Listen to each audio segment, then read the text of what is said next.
The Console Wars. Why? When? How? But before that, a word from our sponsor. Oh, Keanu. Oh, hey.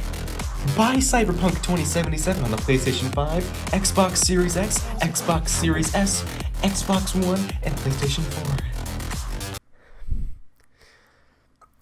I'm not quite sure what that was. Hey gamers, it's me, Australia. And today you might notice a bit of a change in scenery. This is because I'm actually homeless and this is not my home.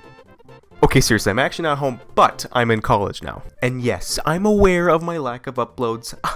I'll explain later. Anyways, Console Wars. One thing I consistently do not understand is why humans are so stupid. Specifically, the humans who argue about how one plastic electric box is magically somehow better than the other magical plastic electric box. As we all know, in just a few weeks, the fanciest new plastic boxes are ready to release. Ooh, exciting. And assuming that my audience is entirely gaming gamers, then rest assured we know which two I'm talking about. Sir Stayplation the 5th and Sir Box of X the 10th. One of which is literally a fucking Wi-Fi router the size of the Empire State Building, and the other represents a monolith of power, the Alpha Tower, literally a box. Do they do the same thing? Basically. But to dumb humans, absolutely not. They're completely different. Actually, my Xbox has 1.69 more teraflops than the poop station, and it has Halo. Fair enough, but have you ever considered— Yes, but you don't have superior airflow, or Spider-Man, or Angry Nordic God. Teraflops are so overrated, Xbox. Quite frankly, the 7 good games I run on the Switch are quite worth it. Alright guys, you're freaking me out. How did you get in my room? My door is literally locked, and I'm several floors above ground level. I'm about to call the police. Fine, we'll leave, but maybe next time you can appreciate that the Switch can be both a portable and a stay-at-home console. Anyways, when it comes to the incessant rambling that is the Console Wars, I tend to lean on the side of, yeah, I have a preference, but I'll just get the other console later. Do I care if you want a Series X over the PS5? No, I don't give a crap. But let's be honest, there are differences between the two consoles. Sony tends to have some better exclusives, and their lineup of exclusives being available on PS5 day one is just— oh god. But then again, Xbox may or may not have just acquired f***ing Bethesda. And in the corner, yes, there is the Switch with the Marios and the Zeldas. Personally, apart from the main Nintendo games, I haven't found much enjoyment in my Switch. Cue the angry comments. Then again, the only games that I could get on the Switch that I don't want to because they're not official Nintendo games, I'll just get on a more powerful console. But no, those who keep the Console Wars going do not want this. You'll find real toxicity in the Twitter replies of any official PlayStation or Xbox tweet. What do these toxic comments usually consist of though, Austin?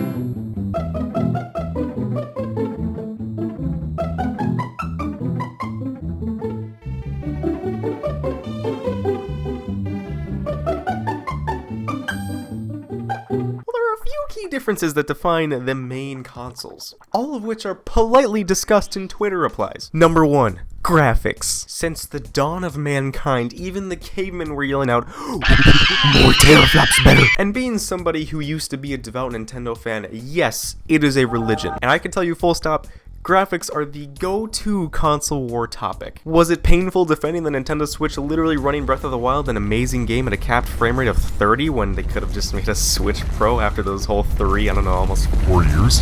Of course it was, but then I got the bigger and better consoles so I could play other games in better quality. While 4K is nice, yes, all I see is just too often people propping it up as some necessary console trait. That's not to say 4K is useless in any way. No. I'm just saying the Switch looks fine in 1080. Hell, even 720 looks fine. But to some not epic gamers, if a game isn't 4K or a system can't run 4K, it's automatically bad or not as good. Which isn't true. I find so much enjoyment out of the Switch even though it can't run anything past 1080p, which is fine. I still love you, Nintendo. The second key difference, games. Have you ever been playing a game on Xbox and enjoyed it? Exclusivity has always been stupid, but an understandable part of the need for marketplace competition. Console exclusives are the bitter bittersweet element of every video game console. On one hand, some of your friends who own other consoles may not be able to enjoy the same epic games that you do, and on the other hand, you get a super high quality game from a studio that probably won't cancel future endeavors, which is pretty epic, not gonna lie. Because of these exclusives existing, that's really hard to say. Obviously, the ones who believe their console is the best will tout them for years to come. Now, while a good game is a subjective term, it is very much valid to say that some consoles might be releasing absolute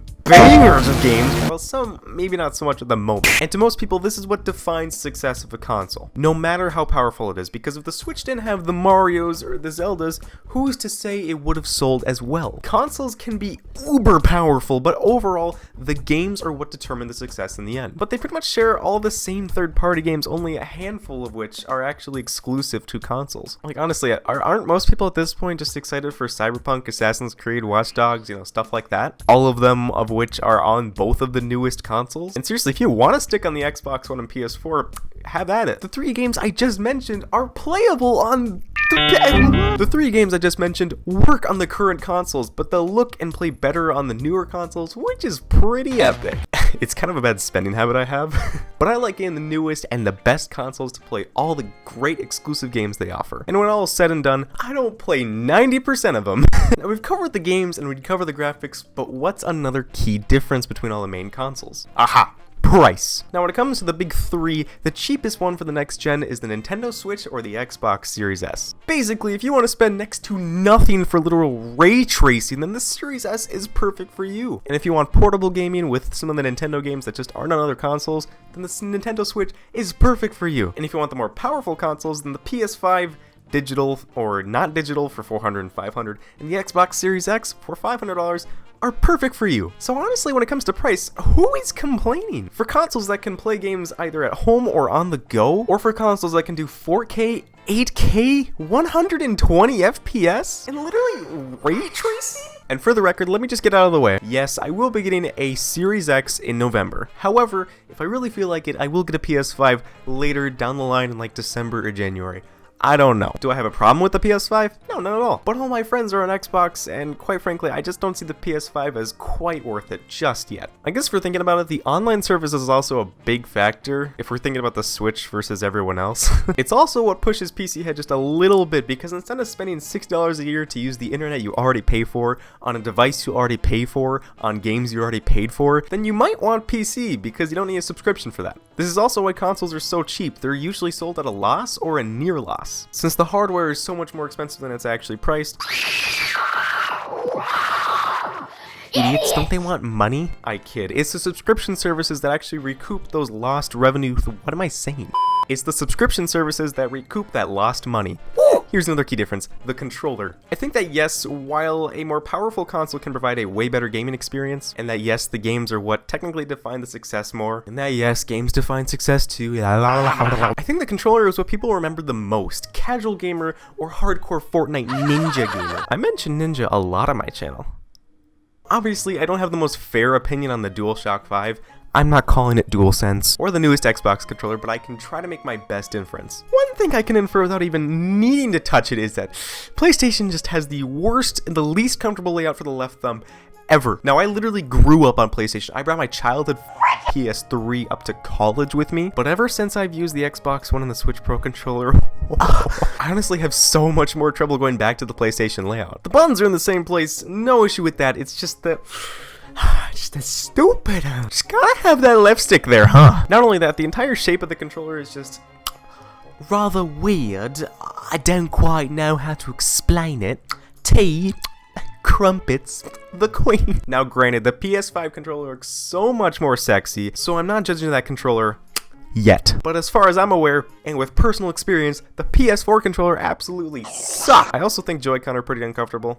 That's just me though. And you know what's really dumb? When people make fun of Xbox or PlayStation controllers for using batteries or not using batteries. In my unwanted opinion, my Xbox controllers have been able to last wirelessly their entire life simply because of the external batteries. Unfortunately, I have had many battery issues with my PS4 controllers, but that's not to say that internal batteries are bad. I don't know if it's just me. Well, what the f does Nintendo put in their controllers? These literally last like a week before they die with hardcore play. How? I've never had an internal battery issue with these things. Ironically, my video in which I complain about people complaining about all the different consoles has become me complaining about the consoles. I thought it was funny. So, Austin, what on earth has been going on?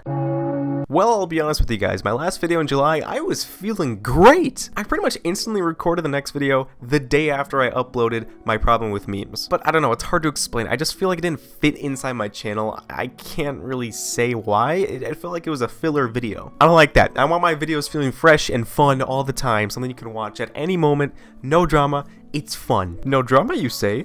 Let me just make fun of a ton of YouTubers. So my video, Twitch and E-Girls, basically where I just complain about both, has become my first canceled video. You did so terribly, I hardly rendered past 24 seconds.